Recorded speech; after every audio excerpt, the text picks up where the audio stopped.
Okay, Algebra 2. I hope everything went well yesterday. Sorry I can't be with you today. I can't wait to get back and grade your tests because I know they're all going to be so great and we can celebrate on Monday. But before we do all that celebrating, we're going to talk about Section 3 today and solving systems of equations. So before we get to all that, let's define what a system of equations is. And that is two or more equations with the same variables. Two or more equations with the same variables.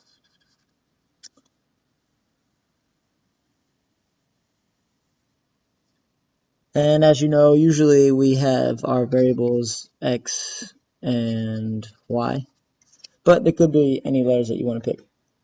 So our solution to the system of equations is an ordered pair that satisfies both equations, or all equations. It's an ordered pair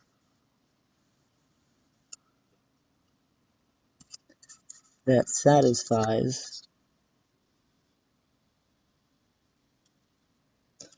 all equations. And this solution is going to be where the lines intersect, or where the graphs intersect.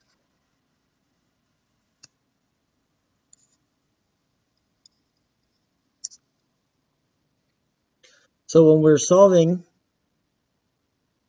a system of equations, we could have one of three different results. We could have the intersection at one point, or they'll have one solution.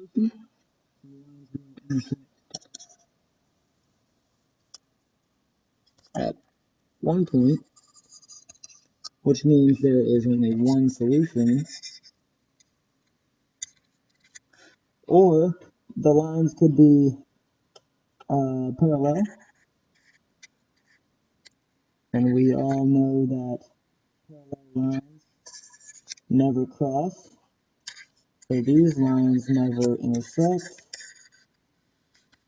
which means there are no solutions.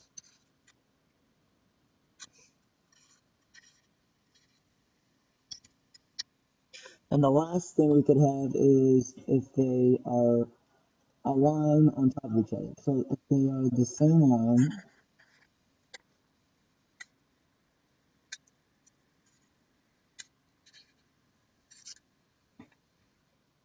and they always intersect,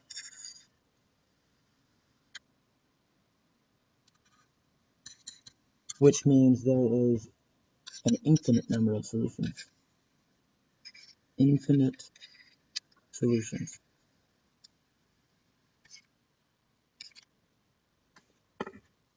So when we look at these graphs, we can define them or describe them as four different ways.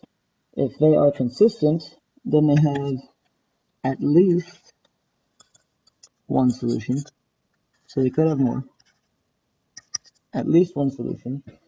If they are inconsistent, then there are no solutions. If they are independent, then they have exactly one solution.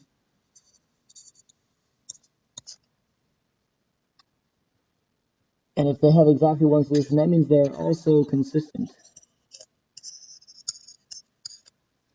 Or if they are dependent, then they have an infinite number of solutions.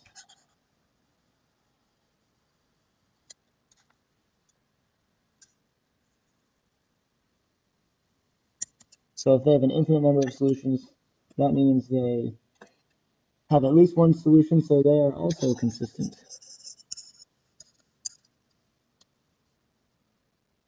So let's scroll down and take a look and get a visual at these. If we have our first graph here, consistent and independent because they intersect at one point. Here it looks like it's one line, but in reality it's two lines on top of each other. So that has an infinite number of solutions and it's consistent and independent. And parallel lines never cross, so there are no solutions. So let's flip over to the next page and take a look at an example here. What we're going to do is describe the system of equations as consistent or independent, consistent and dependent, or inconsistent. And we're also going to state what the solution, or what would be the solution to the given system. So our first example here, we've got intersecting lines, so we know we have at least one solution, and it is right here where they intersect. So our solution is that point when x is 0 and y is 5. And this system of equations is consistent and independent.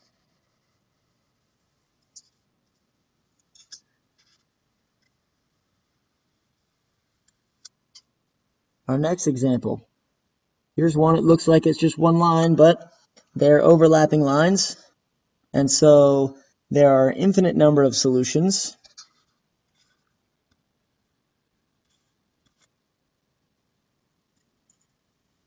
And there are infinite number of solutions because they intersect at every single point. So this line is going to be consistent and dependent.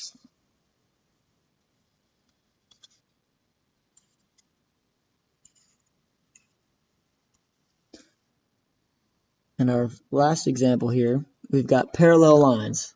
So our parallel lines will never intersect, which means there will never be a solution. So there are no solutions. And this system is inconsistent.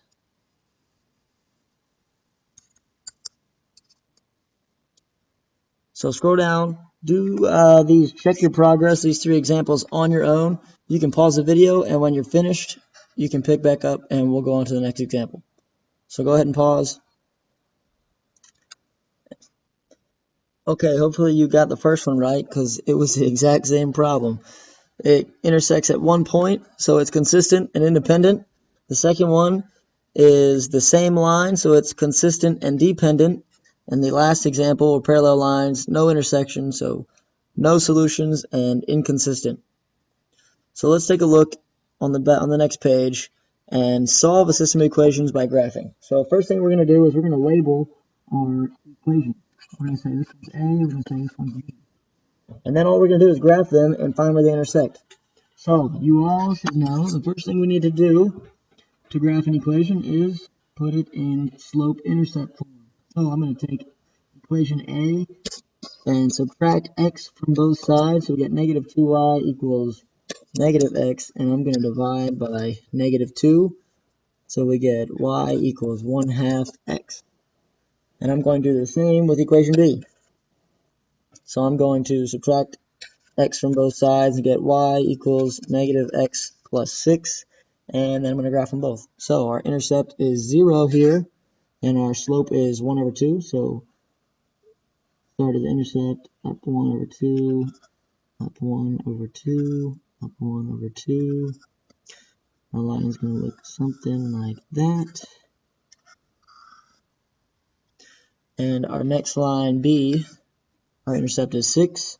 1, 2, 3, 4, 5, 6. And our slope is negative 1. So down and right 1. And our line will be like this. And there's our intersection.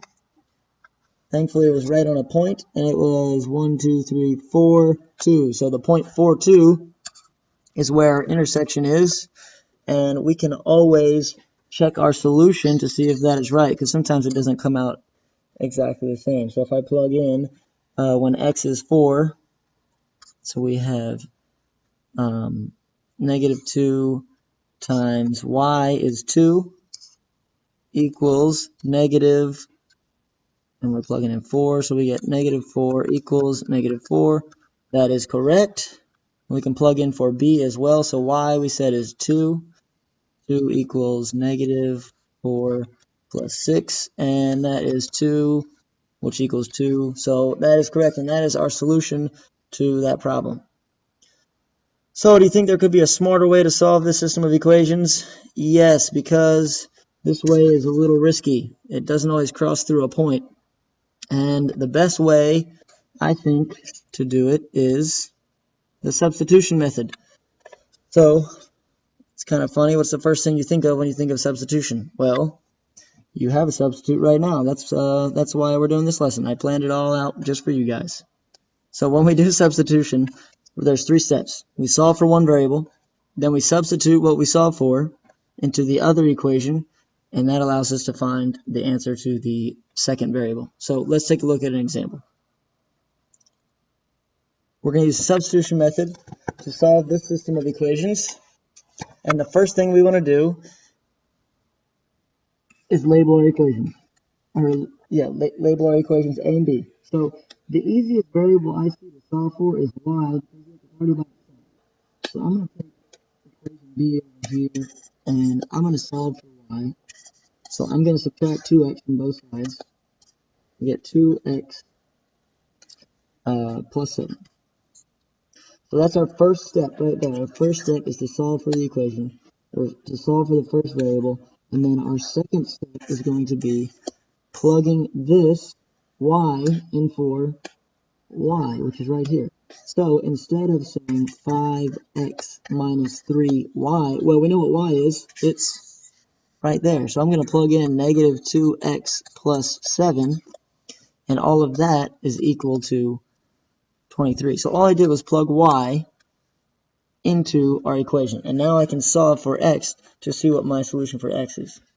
So I have 5x, and I'm going to distribute the negative 3, and I'm going to get a positive 6x minus 21 equals 23. Now I can combine like terms, and I get 11x minus 21 equals 23. Add 21 to both sides, and we get 11x equals 44, and divide each side by 11, and we get x equals 4. Okay, so I've solved for 4. Now what I'm going to do is our third step, and I'm going to plug it back into the original equation. So I'm going to plug 4 in for 2x plus, where's my first equation? Well, I'm going to plug it in for y equals negative 2 times 4 plus 7, which is right here. I'm just plugging in for x. And so y equals negative 8 plus 7, and y is negative 1. And so x is 4, and y is negative 1. So our solution is the point 4, negative 1. So use those 3 steps and solve the next one. Go ahead and pause the video, and when you're finished, you can start playing again and I'll have the answer. Hopefully you got the answer negative 3, 2. If you didn't, you can pause it and take a look at it, but I've only got 2 minutes to do these last 2 examples, so we've got to keep moving. So the next example, we're going to look at one that either has no solution or an infinite number of solutions. So I'm going to do the exact same thing. I'm going to label A and B, and I'm going to solve for our variables. So I'm going to solve for G first, because that makes it simplest to solve for. So if I subtract 8f from both sides, then I will get 3g equals negative 8f plus 12. Then I'm going to divide each side by 3. I'm going to get negative 8 thirds times f plus 4. So there's our first step. I solved for g. Now I'm going to plug it into the other equation. So I have negative 32f minus 12 times g, which is negative 8 thirds f plus 4, which is equal to 48. So now I'm going to do some simplifying. So I've got negative 32f, and I'm going to distribute the negative 12 to get a positive 32f and a negative 48. And all of that is equal to 48. So I'm going to combine like terms, and I end up getting, well, these two cancel, so I get negative 8, which is equal to, and this is positive 48, and that is not true. So since that is not true, that means there is no solution to this system of equations, which means these are parallel lines, and it is inconsistent. So real quickly, scroll down, attempt this one on your own, and Pause it when you come back. I'll show the